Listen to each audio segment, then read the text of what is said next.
Look, no matter what phase of your life you're in right now, whether you're in the, new exciting phase, it's like the puppy love of a business or a relationship or whatever you're doing, you're so excited about it, or in the steady phase or in momentum phase, no matter where you're at some point you're going to hit a wall. You're just going to. And when you hit a wall, it is very interesting when a person hits a wall, because initially when you hit a wall, you feel like everything's going to collapse. You feel like everything's coming down. You feel like every single thing you are stressed out about, you're worried about, is going to collapse. It's almost like you feel it's the end of life. It's like end of the world is coming, right? And the way you behave and react when you hit the wall creates a habit in your life. And one of the worst habits, there's a lot of people that say, the worst habit in their life is this, and this is the worst habit, and that's.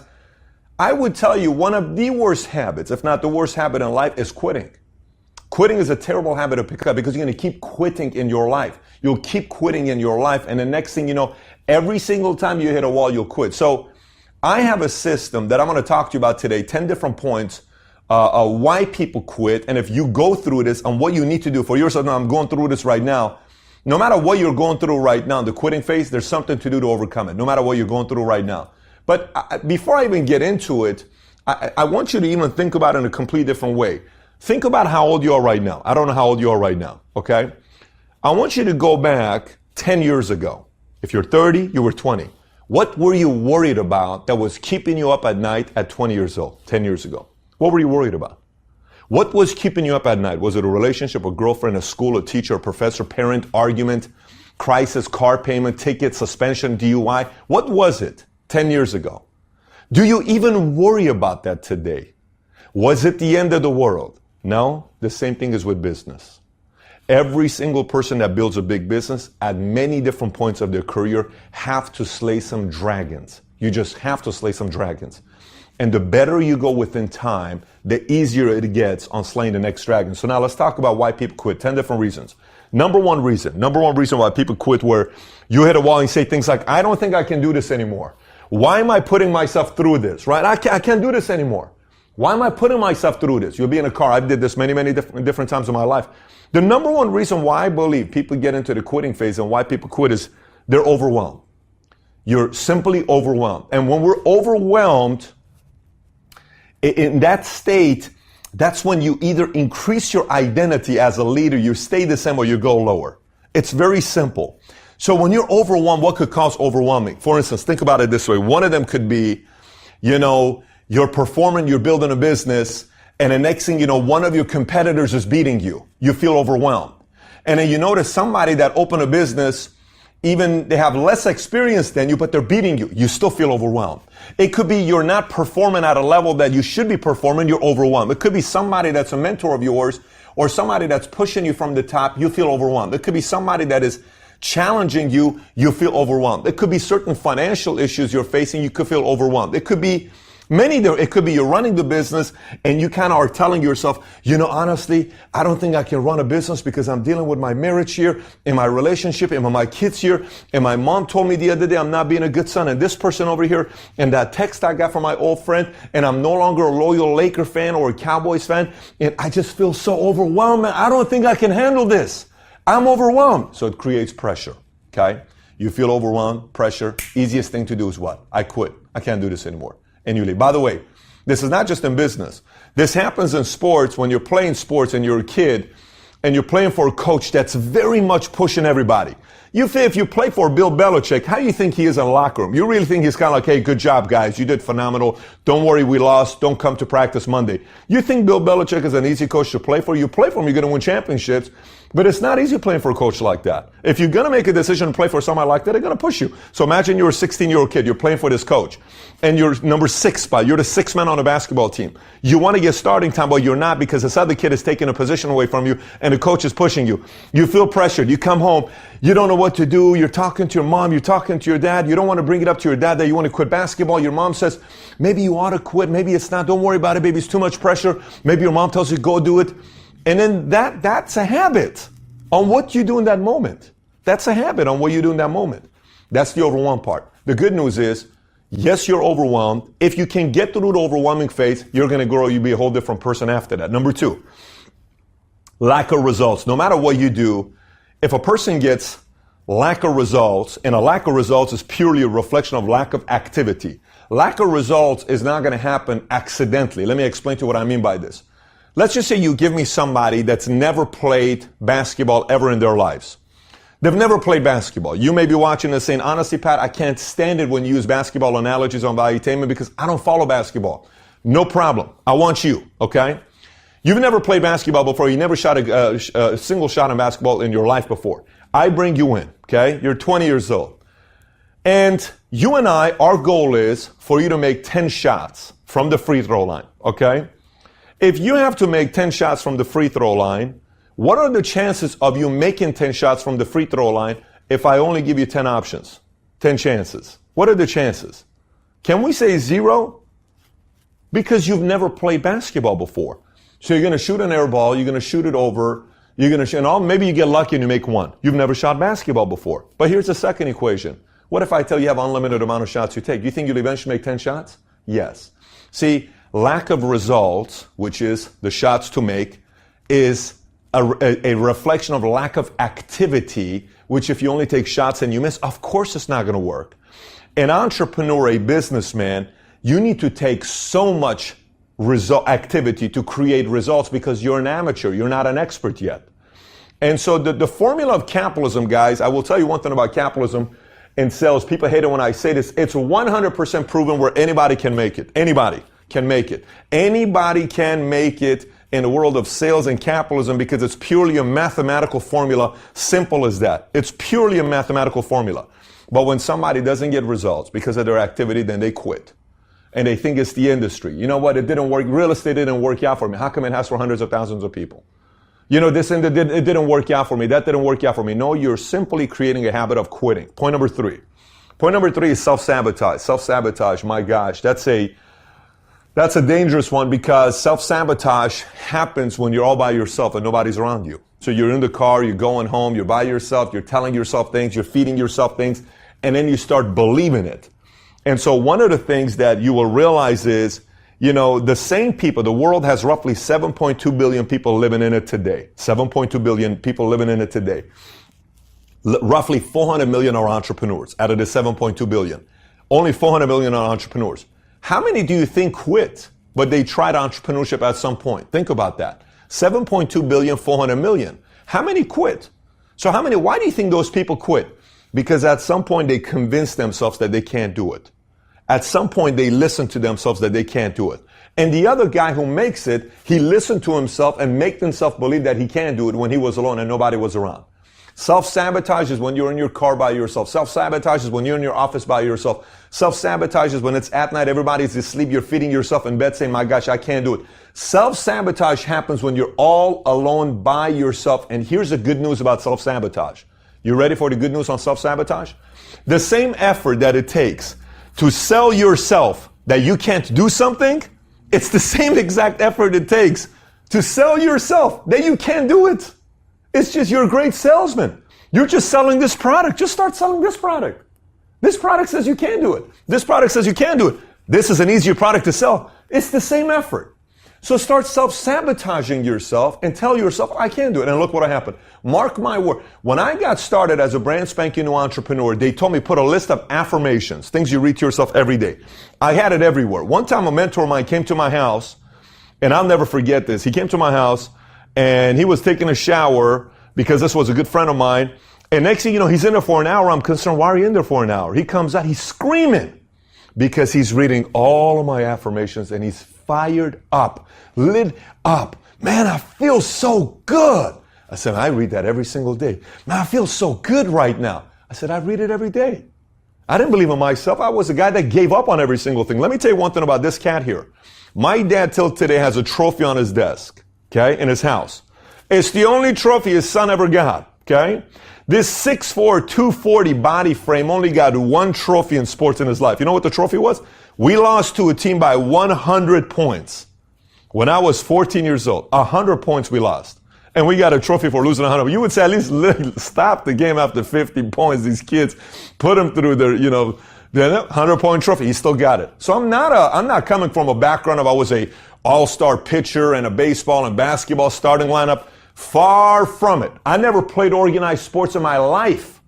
Never played organized sports in my life, ever. But self-sabotage, you got to learn the art of going to the next side. Next, number 4, problem magnet. Some people are problem magnets, I call it crap magnet, if you want to call it. They just tend to attract crap in their lives. And one of the reasons why people attract crap in their lives, and this is going to be strange when you hear this, and it's going to be tough for some people to hear this. One of the reasons why people attract crap in their lives is because they want to. And I'll tell you why they want to. Because if you have crap in your life, you have an out why you didn't make it. So you have to attract crap because it's like, well, I didn't make it because my family was going through this. Well, I didn't make it because, my car broke down. Well, I didn't make it because my teacher just, well, I didn't make it because I had a kid and I was a single father. Well, I didn't make it because my marriage didn't work. Well, I didn't make it because I got a DUI. Well, I didn't make it because my car broke down. No, you kind of want those things to happen to you so you can advertise it and say, that's why I didn't make it. Here's the kicker. Those same people that make it, they also had those things happen to them as well. They just don't advertise it. They don't advertise it because the more you advertise it, the more you attract crap.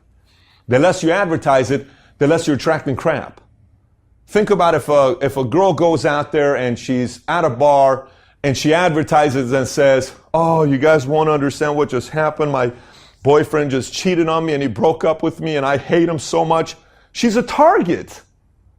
Here are a bunch of single drunk men that are saying, target, let me take advantage of this opportunity. No, it's a target.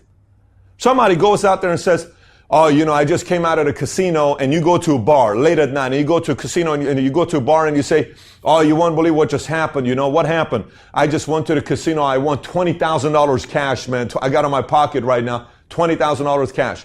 What are you potentially attracting? Bunch of people that can jump you outside and take you 20 grand from. You're attracting crap because you're advertising to attract crap. If you go out there and keep talking about my life sucks, this happened to me, that happened to me, you're telling the world, please send more crap my way. Please send more crap my way. And eventually, you quit. Boom. Number 5, bad decisions. Life is about decisions, choices. Quitting is also about bad decisions. Bad decisions could be what? Somebody keeps telling you can't build a business, or you shouldn't be in a certain thing you're doing, or this is just not for you, you're not smart enough for it, and you keep going back and being around this person. And you don't know it. Just like you never know who you got a flu from or cold from. You could have shook someone's hand who went like this, and they had a flu and they gave it to you. You will never be able to pinpoint where you got that flu from. It's the same exact thing when you sit down next to somebody and they tell you, what are you doing business, man? You can't build a business. You don't even know it. You just got the flu. That flu is called you're about to quit. That's what bad decisions are. That's a bad decision. Bad decision is you should have stayed at the office on Friday night when you didn't hit your numbers and you wanted to go to the nightclub. That's a bad decision. Why are you going to the nightclub? For what? You don't have 100 grand in the bank yet. You haven't made your millions yet. For what? Go to the nightclub. For what? You're going over here and I really don't feel good today. You should go read or develop or do something or study, immerse yourself in your industry. You go and hang out and go shoot pool. For what? Bad decisions. We can't control bad decisions. You control bad decisions because you make the decisions. Number 6, procrastination. Procrastination gets so many people where it's, we'll do it later, we'll get it done later, not right now, maybe later, maybe this, maybe that's a terrible, terrible habit. It's just as bad as quitting because typically quitting is a byproduct of somebody that constantly procrastinates and then all of a sudden they start quitting everything. So procrastination hurts a lot of people. Number 7 is an interesting one that I want to dive into, and that's being a loner. Being a loner hurts a lot of people in business because, look, let me just put it to you this way. If you're married and you're going through issues when you're married, the worst thing you could do is not have somebody else that you can have a conversation with that tells you, typically someone that's ahead of you in marriage. So if you've been married 3 years, may not be a bad idea to talk to somebody that's been married for 20 years and they got, 3 kids and, whatever. So they're going to tell you, oh, Bob, it's normal what you're going through. Here's what happened to my wife and I. Here's what we went through and it's fine. Oh, man, so I'm not by myself. If you're a loner, you think you're the only one that's going through this problem. So oh my gosh, it's only me because you're a loner. You're afraid. You're a loner. Now you got to have some people around that are similar level at you, if not higher, to tell you, I've been there before. I've been there before. Here's what you're going through. So in the world of business, you hit a certain wall and you don't know how to get through it and you're not talking to the right person. and you say, man, I'm the only person that's going through this. I must be horrible at what I'm doing in this business. I'm an underachiever. There's no way in the world I'm going to make it in life. And pop, pop, pop. Nope, you're simply a loner. It's not true. You're a loner. You're being by yourself. You're not around other people that are going to kick your butt a little bit or lift you up when you need it. Loner. It's a difficulty. Being a loner doesn't help you. Now, keep this in mind. What do I mean by being a loner? Sometimes the contradiction to that is, well, Pat, I don't really get it, because aren't you supposed to be a loner when you become an entrepreneur? You're all by yourself, and it's, you're alone at the top and all this. That whole saying about you're alone at the top? It's a lie. What, you're alone at the top? Are you kidding me? Who's alone at the top? How many $1 million homes are there in America? 2? How many $1 million homes are there in the world? 3? Come on, man. There are millions of $1 million homes. There's 1 million people at the top. That's not alone. You just got to find them. It's a lonely thing at the top. It's not. Now, there's times where you're in your car by yourself. On the way to the top, maybe you feel like lonely at times. Sure you do. But you can still find some people that are at a similar position as you, if not higher, that can lift you up. Number 8, self-doubt. Self-doubt, man. The word doubt, dwell. When we sit there and dwell on a problem, then we doubt ourselves. These D words are very, very dangerous emotions with dwelling and doubting. And again, self-doubt comes lack of activity, and lack of activity produces no results. Then you question your abilities. Then you say, I don't know if I can really do this, and why am I putting myself through this? And then you quit. So you got to know when you're going through. One of the things about when you have in doubt or you're dwelling, the best thing you can do is the following thing. When it's happening, you got to catch it. Oh, I'm dwelling. I'm doubting. Whoa, stop. You're not winning. Literally, I would speak to myself. I'm not buying this. My dad could tell you. My dad just flew in town to visit, spend some time with us for Thanksgiving. My dad will tell you. We'd be at family gatherings and somebody would say something that's their truth, and I would say, you know what? I'm not buying that. That's your mindset you can buy. I'm not buying that. And my dad would say, Pat, why do you say that? I'm not buying that mindset. I'm not going to allow my brain to buy that. There's no way in the world I'm buying that. It's for sale. The world's going to buy it because it's for sale. Everybody wants to buy things for sale. I want to pay full price. That's what I want to buy. I'm not buying that. Okay, Pat. Okay, you're not. I'm not buying that. I'm not buying that. All women are like this. I'm not buying that. All men are like this. I'm not buying that. All entrepreneurs are like this. I'm not buying that. I'm not buying that. Today in the political world, what is it? All Republicans are like this. All Democrats are like this. All blacks, all Hispanics, all Muslims. I'm not buying that. I'm not buying that. So you got to be able to be aware when you're going into the self-doubt mode and you say, nobody in my family's ever make it. I'm not buying that. I'm going to make it. You don't understand, I don't have a degree. I'm not buying that. I'm going to make it. I'm going to make it. So you got to identify it, stop it, say, I'm not buying that. I'm not buying something for sale. Just say it with me. Repeat it with me. I'm not buying that. Say it out loud, baby. I'm not buying that. Don't buy it. It's on sale. Pay full price. It's the best products you'll ever buy when you pay full price. Next, number 9. Selective hearing is very problematic if you listen to the wrong thing. Let me tell you what selective hearing is. Selective hearing is the following. I could have a conversation when you're down and out and you're overwhelmed and you want to quit. Everything you look for signs to what? To quit. Selective hearing. So you'll drive in a car and a sign will say, too much pressure in your life. Maybe you ought to come and work at Kaiser Permanente and $49,000 salary and benefits and all this stuff. You're like, that's a sign because I was thinking about health insurance. It's a sign God's given me for me to quit. No. Selective hearing is what it's called. That's simply what it is. Because right across the street, there was a sign that said you can have all your dreams, or you didn't look at it. Because you saw it and you went, nope, that's not true. I'm looking over here. Selective hearing. Selective hearing is you can talk to somebody and they talk to you and they challenge you and they remind you of things you've done where you could go out there and go win, and they tell you those 2 areas that you need to improve. Selective hearing says, did you hear what he said on the conference call? He told me those 2 things I need to improve. What he's trying to say is I'm not good. This is why I can't do it. No, he told you already. Selective hearing, you chose to listen to this. Selective hearing. You got to choose what you choose to listen to. That's selective hearing. Number 10, last one, is who's in your ear. Let me tell you why who's in your ear. We get thousands and thousands of comments every day on Valuetainment. And people say, I watch this religiously. I was at the life insurance convention. It's called NALBA. Every single year, where all these insurance companies get together. Any of the biggest insurance companies in the world, I was there for 2 days. These are every year when you do your strong negotiations. This year's was epic because it was a completely different story. So anyways, so I'm there, several guys constantly, hey Pat, one guy comes who's a very, very successful, $100 million a year type of guy. He says, I will never miss an episode on Valuetainment, never. So you're the first thing I start my day off with. I watch every single episode on Valuetainment. Every single episode on Valuetainment. That's great. But even a Valuetainment episode can only be 30 minutes long. You got to figure out a way to find out who's feeding your ear, who's feeding you. So who's feeding you? Who's in your ear? Who's in your ear? Do you control who's in your ear? Who has influence over you? Who has influence over you? Who's telling you what to do? Who? Is it people that are ahead? Is it people that are feeding you fear? The most important appointment of the day is your last appointment of the day. You know who the last appointment of the day is? I did an episode once. If you haven't watched it, you gotta watch it. It's called the most important appointment of an entrepreneur. Let's put a thumbnail of it, Dennis, so they can see it. And we'll put a link somewhere as well, Rebecca, so they can see it as well.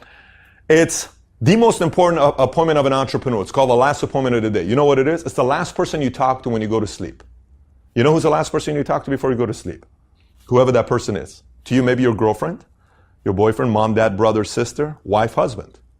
Whoever the last person you talk to before you go to sleep, whatever they feed your ear, that's how you're going to go to sleep dreaming or having nightmares about it.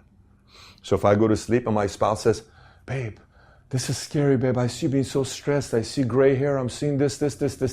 Fear, fear, fear. I go to sleep with fear. I wake up with fear. This is what I want to do. But if I go to sleep with my last appointment of the day and the person says, babe, I know it's tough, babe, but I don't know why, babe. I just believe in you, babe. Honey, I don't know what it is. I just believe in you. Son, I just believe in you. You know, brother, I believe in you. Bro, I believe in you. Sister, I believe in you. Girlfriend, I believe in you. I believe in you. There's only 2 people in the world you need to believe in you. One is yourself and one is just another person. I don't care who it is. Just another person. If you got these 2 people, you can take over the world if you wanted to. So you got to make sure you talk to somebody that believes in you. And you got to make sure you believe in yourself. Because if you don't do those 2 things, you're facing this right here and quitting as an entrepreneur. You don't want to do that. So with that being said, this is an episode that I've been very excited about. By the way, this year, this board I'm holding on to was given to me as a gift. Drapella Woodworks. I met him at Texas A&M. Young kid as an entrepreneur who's doing a great job out there this past week when I was out there. But if you got any questions about today's episode, comment on the bottom on quitting. Maybe you have some other thing that you want to put down there as well. So share this video with somebody. I will tell you, there's a lot of people that are going through a lot of difficulties right now in America, especially with the challenges we're facing in America politically. Some people are thinking about quitting their life, let alone business is what I'm talking about. But there are a lot of people that just think that's the end of life. So share this message with a handful of people. You'd be amazed by the response you're going to get from some people and how grateful they'll be. Anyways, with that being said, look, if you haven't subscribed to this channel, please do so. Make sure you subscribe to this channel. Another thing I want to tell you guys that we just did in the last episode is we are looking for a new pillow. We're looking for a new pillow for Valuetainment. This pillow is a pillow that we've had for now, I want to say about a year we've had on this channel. We're looking for a new pillow. You can be creative with it. It's got to have the YouTube sign on it and Valuetainment, whatever you want to do to be custom. Several people have already emailed us, told us they're sending a pillow over, and we'll choose a pillow by the end of the year for 2017. And if your pillow is chosen, we'll obviously show some of them, but if your pillow is chosen, we will definitely let everybody know that you send the pillow to us. The address to send it out to is 5001 Spring Valley Road, 5001 Spring Valley Road. That's 1155 East is the suite number. 1155 East is a suite number. Dallas, Texas, zip code 75244. Send your pillow over. Again, if you haven't subscribed to the channel, please do so. You got any questions or thoughts, comment on the bottom. Take care, everybody. Bye-bye.